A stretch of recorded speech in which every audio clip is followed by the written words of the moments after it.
não é que o trabalho dignifica? É assim que nos explica o rifão que nunca falha. É ou não é que diz tu toda a verdade? É que só por dignidade no mundo ninguém trabalha.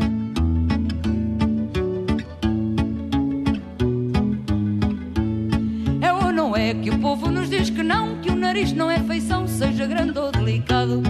No meio da cara tem por força que se ver, mesmo a quem o não meter aonde não é chamado. Digam lá se é assim ou não é. Ai não, não é. Ai não, não é. Digam lá se é assim ou não é. Ai não, não é. Pois é. Hola.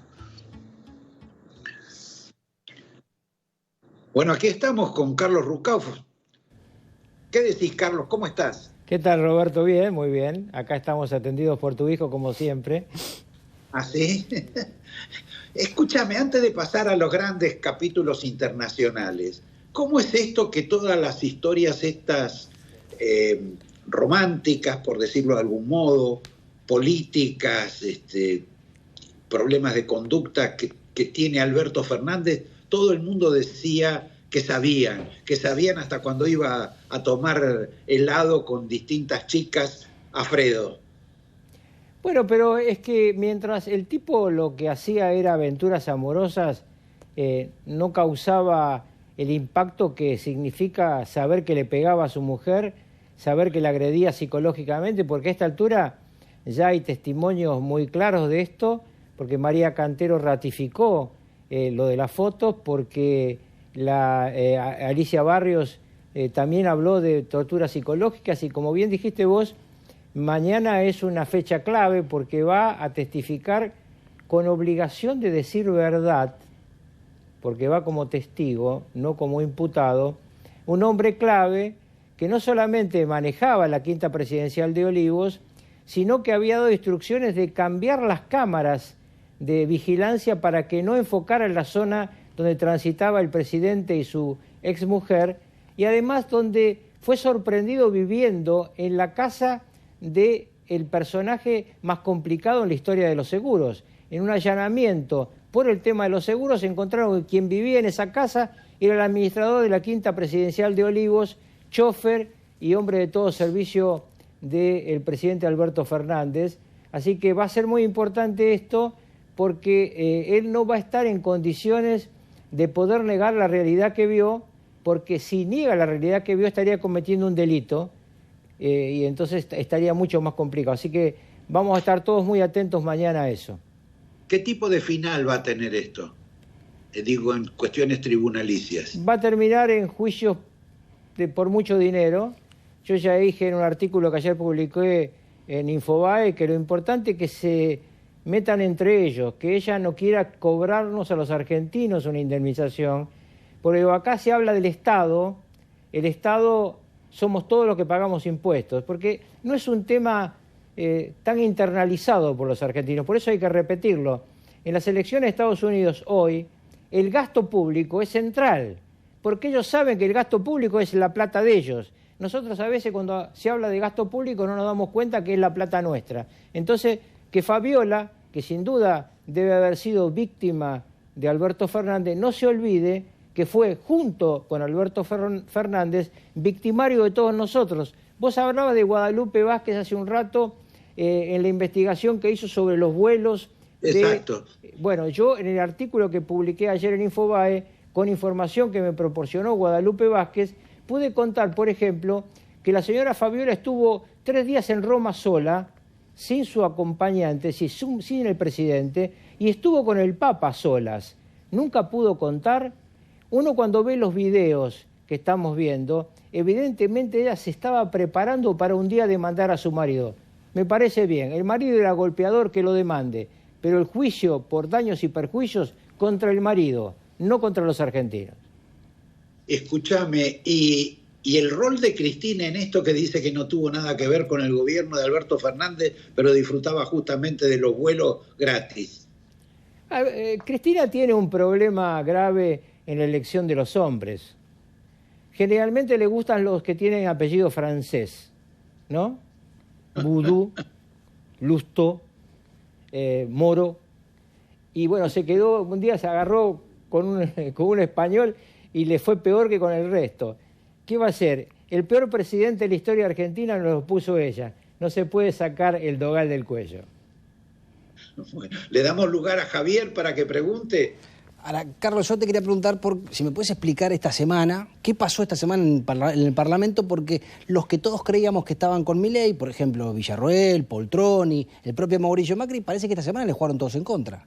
Primero, yo quisiera hablar de un número clave, 66. Sí, loco. 66 son los diputados nacionales que el gobierno tiene que tener para frenar no solamente la posibilidad de que el Parlamento legisle en lugar del Poder Ejecutivo, sí, que sería una anomalía constitucional, pero que se podría dar, sino lo que planteó tu padre, o lo planteó Roberto, de la posibilidad de empezar un camino de juicio político. Claro. Porque el camino del juicio político, es importante explicar, empieza en la Cámara de Diputados. Si vos tenés 66 manos de yeso que defienden al gobierno, eso nunca puede empezar. Y es muy importante para la estabilidad no solamente institucional, económica de la Argentina. Pero ese temor no lo tiene el gobierno desde el principio, porque ¿te acordás toda la disputa que hubo por la presidencia de esa comisión, en el caso de Marcela Pagano, que se disputó? ¿No es una desconfianza sobre este tipo de iniciativas de la oposición? Sí, no es una desconfianza en vano. Yo hace 2 meses, creo, en el programa de Fantino, alerté sobre un planteo que hizo el presidente del bloque de senadores de Unión por la Patria, que es el hombre de Ifrán en el Senado, y que planteó el juicio político. Sí. Entonces, es una posibilidad que nunca hay que permitir que se meta en la memoria del conjunto de los argentinos, porque, insisto, es un riesgo económico, no solamente claro, político. Ustedes piensen que cada vez que hay una conmoción económica, los mercados, los famosos mercados, se preocupan por la Argentina. Argentina, para poder tomar crédito, necesita bajar el riesgo país. Argentina, para que la gente viva mejor, necesita que la inflación llegue al 1,5% mensual. ¿Esto es posible? Sí. Esto puede ser posible a partir de octubre, cuando baje el impuesto país y haya una serie de acciones coadyuvantes para bajar la inflación. ¿Tiene que mantenerse el superávit fiscal? Sí. ¿Porque lo dice Milei? No. Claro. Porque es la lógica. Y a los kirchneristas que siempre me critican cuando digo esto, busquen el discurso inaugural de Néstor Kirchner. Por favor, moléstense, sí, muchachos, en leer alguna vez. Néstor Kirchner, el discurso inaugural, no se debe gastar más de lo que entra, no se debe emitir en forma exagerada porque produce inflación que perjudica a los que menos tienen. Si quieren defender a los que menos tienen en serio y no a sus curros, lo que hay que hacer es lograr que la inflación siga bajando. Sí, te van a decir que Néstor no era kirchnerista. Te van a decir que Néstor no era kirchnerista. Bueno, es que vos sabés que en cierta forma es cierto. Es decir, los sucesores de Néstor Kirchner, sobre todo los ministros de Economía de Cristina Fernández de Kirchner, llevaron a la Argentina a esta situación de postración. La mitad de los argentinos bajo la línea de pobreza tiene mucho que ver con otra cosa que decía Kirchner y que tampoco le hicieron caso, que eran los superávit gemelos. Es muy importante entender que este proceso económico en el que estamos metidos, cuando empezó en forma similar en la época de Menem, a nosotros ya en este momento teníamos otra hiper. Claro. Entonces, no haber encontrado otra vez la piedra de la hiper, estar bajando la inflación fuertemente, va a subir el salario de todos los trabajadores de convenio, porque todos los convenios están con más del 3% mensual de ajuste, y si estamos en el 1,5 o 2% a partir de octubre, eso significa mejora. Carlos, ¿y qué es lo que pasa entre Macri y Milei? Macri y Milei están obligados a caminar juntos, porque tienen el mismo electorado. Y yo estoy convencido que van a llegar a acuerdos en materia parlamentaria, pero no necesariamente acuerdos para las elecciones parlamentarias del año que viene, salvo en algunos distritos. ¿Por qué? Y porque cada uno va en las parlamentarias, siempre en la historia argentina, a una dispersión buscando la mayor cantidad de propios para la negociación ulterior que es la presidencial. Yo creo que Milei y Macri se llevan personalmente mucho mejor de lo que se dice. No ocurre lo mismo con muchos operadores políticos, porque unos y otros empiezan a mirar ya el año que viene. Por eso yo vengo diciendo que a medida que nos acerquemos al 2025, el Parlamento va a ser cada vez más difícil para el presidente y sus equipos. Ahora, para Macri es vital la capital federal el año próximo, en las elecciones. Pero para Milei también. ¿Vos crees que van a ir juntos ahí? Tendrían que hacerlo, pero no estoy seguro, yo no hablo con ellos como para saberlo. Macri primero no puede transferir sus votos, no lo ha podido hacer nunca, así que si quiere ganar la capital va a tener que ir él de candidato a senador. Y tiene el riesgo de que el presidente, si no hay un acuerdo, le ponga a Patricia Bullrich de candidato a senador. Pero bueno, falta mucho, y en el medio de este transcurrir hacia las elecciones del año que viene, la Argentina tiene muchas amenazas en un mundo muy complicado, Roberto, porque además de los problemas que tenemos nosotros, la situación económica mundial está cada vez más grave. El conflicto en Medio Oriente del que hablábamos al comienzo implica aumento del precio del crudo. Si Irán entrara al conflicto entre Hezbollah e Israel, tendríamos un problema en el lugar donde pasa el 30% del petróleo crudo y el 25% del gas licuado del mundo. Tenemos la otra guerra, la guerra de Ucrania, muy complicada, y una elección en Estados Unidos donde nadie sabe quién va a ganar. Y esto también crea en los mercados mucha inquietud. Por eso uno ve estos movimientos, como el movimiento de ese lunes negro de la bolsa de Tokio y todas las consecuencias, y piensa, bueno, sería bueno que no miremos solo la aldea, que miremos el mundo en el que estamos, un mundo donde hay dos superpotencias, China y Estados Unidos, en una guerra fría del siglo XXI. Ahora, Carlos, después volvemos a lo nacional, que me parece que a Javier se le quedó algo colgado. La realidad es que China ha tenido muchos problemas y digamos que no está en un proceso de crecimiento.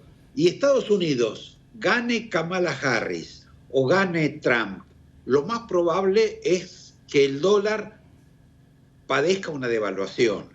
Y si el dólar baja, me parece que eso le va a ir bien al gobierno argentino o a los gobiernos que en alguna medida están sometidos un poco por el dólar, ¿o me equivoco? Yo tengo mis dudas porque la Reserva Federal, mi sensación es que en septiembre va a bajar entre 0,25 y 0,50 la tasa de los bonos soberanos y que puede haber otra baja ulterior después de las elecciones. En el caso específico de China, que dicho sea de paso, te traje un libro que se lo voy a dejar acá a tu hijo, sobre un tema que todo el mundo se olvida, que es la base china, un libro de Daniel Baum, que vos lo conocés, un trabajo muy interesante. Sí. China, en la Argentina, tiene el 47% de la minería extractiva en su poder. Esto no se dice nunca. 47% de la minería extractiva son empresas chinas. China está armando en Perú el mayor hub, el mayor puerto comercial de todo el Pacífico, más grande que San Diego, incluida la base militar, y va a ser una supercarretera hacia San Pablo. Entonces, China es un jugador fundamental y lo que vos decís con razón, que tiene algunas dificultades económicas, la tiene en el medio de este desarrollo monstruoso a nivel mundial, porque ha puesto plata en todos lados y en algunos lados con default como Bangladesh. Estados Unidos, a su vez, tiene la dificultad que su continente está en crisis. El próximo presidente no es lo mismo si es Kamala Harris que si es Donald Trump. Van a tener posiciones distintas respecto a este continente. Ahora, lo que no hay ninguna duda para ninguno de los dos es que el único amigo que tiene en América del Sur es Milei, porque Lula y Petro están alineados con China y con Rusia y, lo que es más grave, con Irán. En consecuencia, no daría lo mismo para Milei que gane Kamala Harris que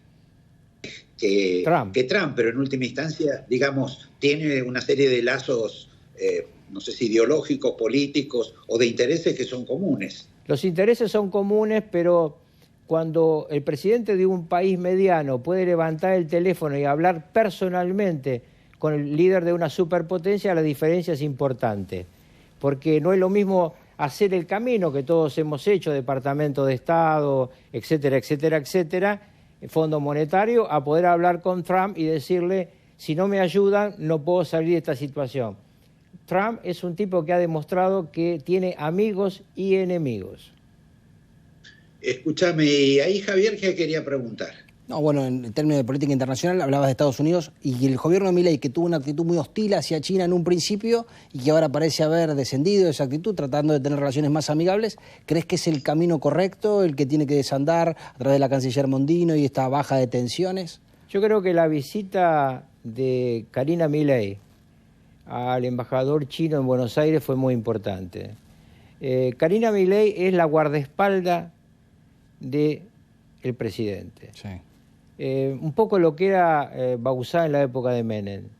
Y yo estoy convencido, y lo digo siempre, todo el tiempo que Milei sea presidente, 1 o 2 mandatos, al lado de él va a estar esta mujer que además se está ocupando de algo clave en lo que decíamos hace un rato. Está armando por primera vez un partido. Sí, claro. La Libertad Avanza, como vos dijiste, Exacto. llegó por retazos de otras fuerzas políticas. Exacto. Milei no conocía a la mayoría de los diputados hasta el momento que juraron. Sin duda. Entonces, esta es una anomalía política y esta anomalía política la está intentando hacer con un partido nuevo. En ese medio, ese partido nuevo, obviamente, el líder del otro partido, del mismo espacio electoral, que es Macri, y sus hombres se sienten preocupados.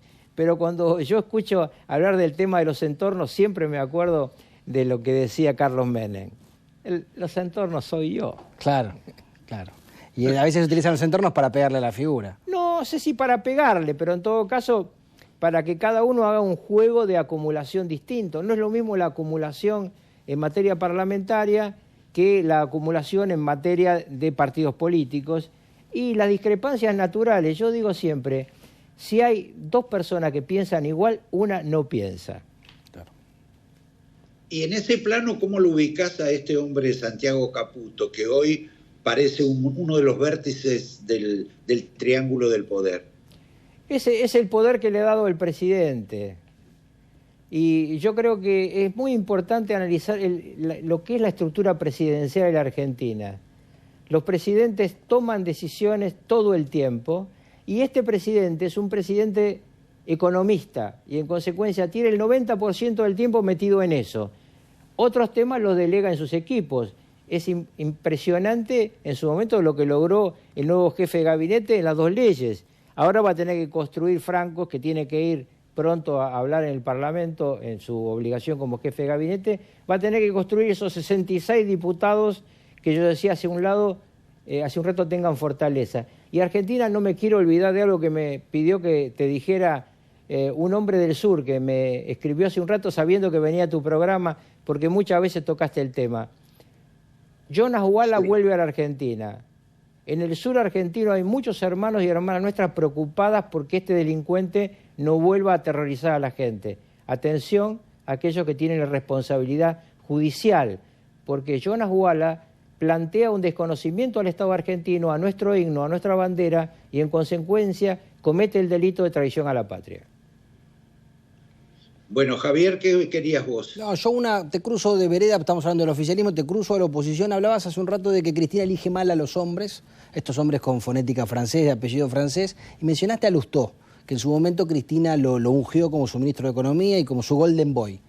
Ahora que Cristina está coqueteando nuevamente con la elección de Lustó, de incorporarlo a Lustó, de converger en un frente que tenga a Lustó como una pieza esencial. Mirá, cuando estaba el gobierno de Macri en la crisis, un año antes de las elecciones, un amigo mío que trabajaba ahí, le dije, ustedes están descuidando a Cristina Kirchner. Se rió y me dijo, Cristina, la pasamos por encima.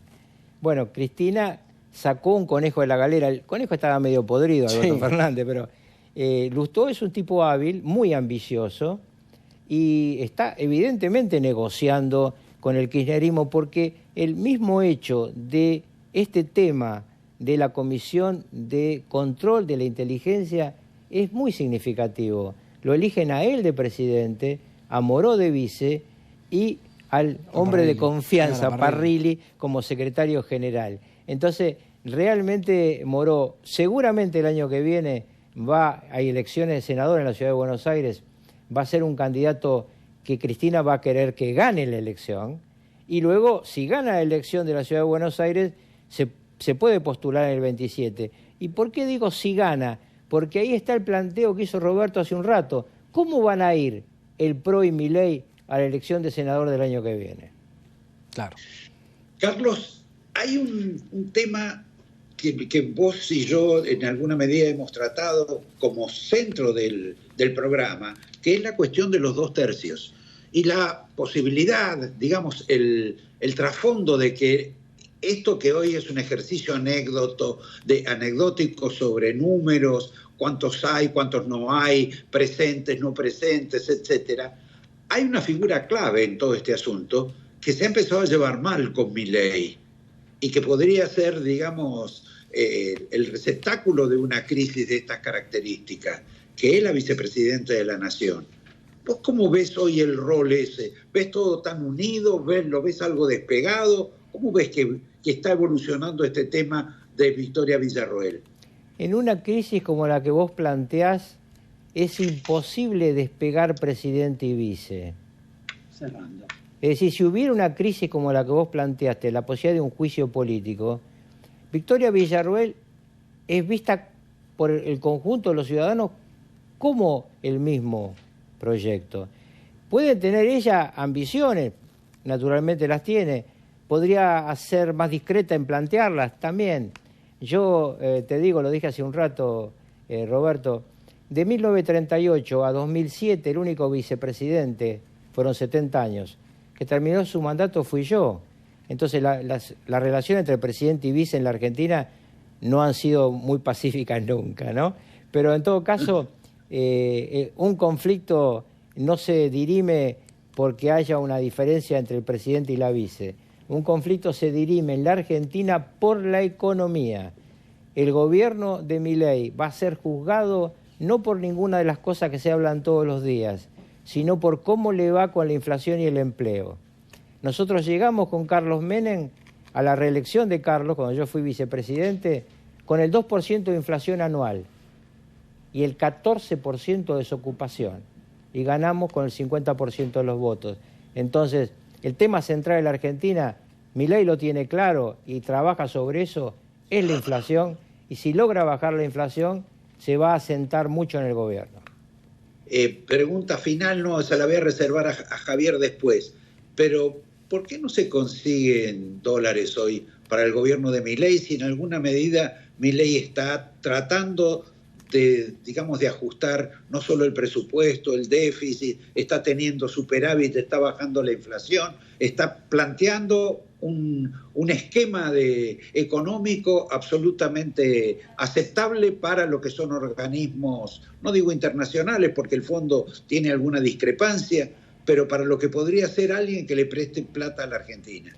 Porque Argentina es un defaultador serial. Y tanto en materia de que te presten plata como haya inversiones, los inversores y los que prestan plata quieren saber si esta vez vamos en serio.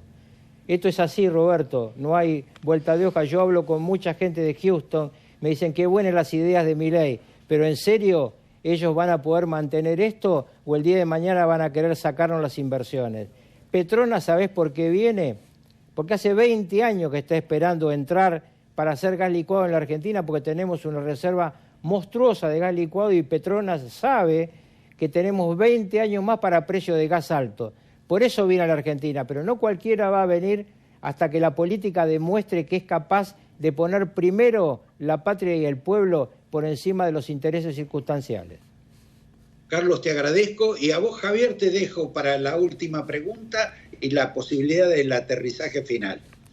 Yo una corta, Carlos, por esto que hablábamos antes en el programa de la comunicación del gobierno. Vos recién decías hace un rato que esperabas para octubre una inflación que baje fuertemente, que baje incluso por debajo del 2% o el 2%.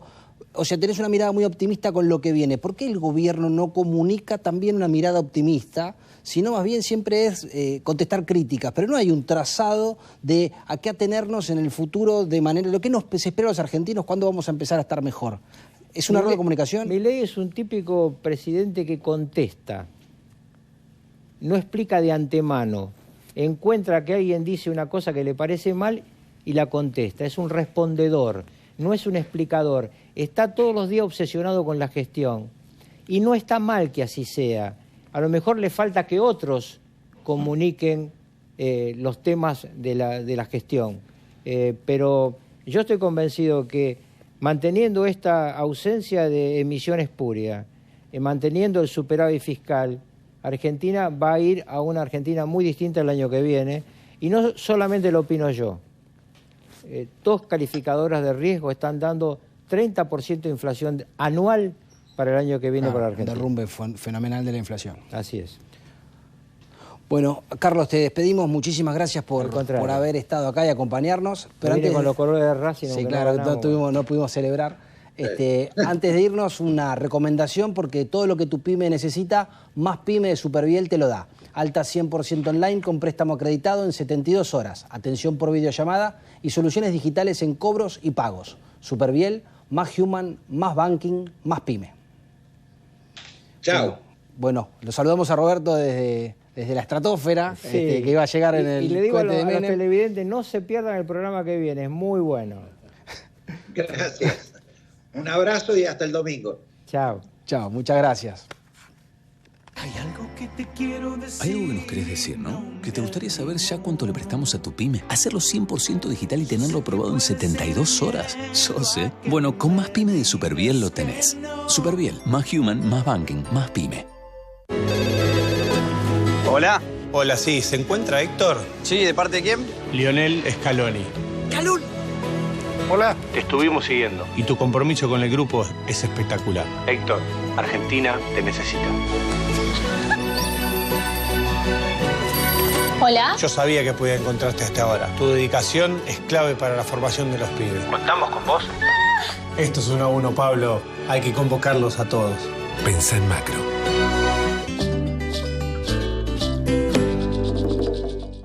Más libertad es mayor prosperidad económica. Menos Estado es mayor producción, inversión y empleos privados. Promover la libertad empresarial es una señal de confianza que alienta las inversiones en el país. Desde la industria farmacéutica y la ciencia nacional, desde hace más de 100 años invertimos y nos desarrollamos para cuidar de los argentinos. Y hoy más que nunca, que necesitan estar sanos y fuertes para transitar el camino de la libertad y prosperidad, redoblamos nuestro compromiso para fortalecer nuestro capital humano, científico y tecnológico. ¡Viva el trabajo, la industria y la ciencia nacional! Silfa, los laboratorios argentinos, industria estratégica. Dona sangre. Se necesitan entre 300 y 400 donantes por día. No esperes que te lo pidan, siempre se necesita. Conocé cómo donar en buenosaires.gov.ar/donasangre. Buenos Aires Ciudad, vamos por más. Desde la UDRA y OSUDRA, seguimos innovando para acercarte todos nuestros beneficios. Para ello, desarrollamos un chat de consulta en el que encontrarás toda la información necesaria para afiliarte y acceder a los derechos sindicales y de obra social. Escribile a Gasti y sacate todas las dudas. 91 años de historia. Conoce el Palacio Legislativo. Agenda tu visita guiada en legislatura.gov.ar. Legislatura porteña. Nos une a la ciudad.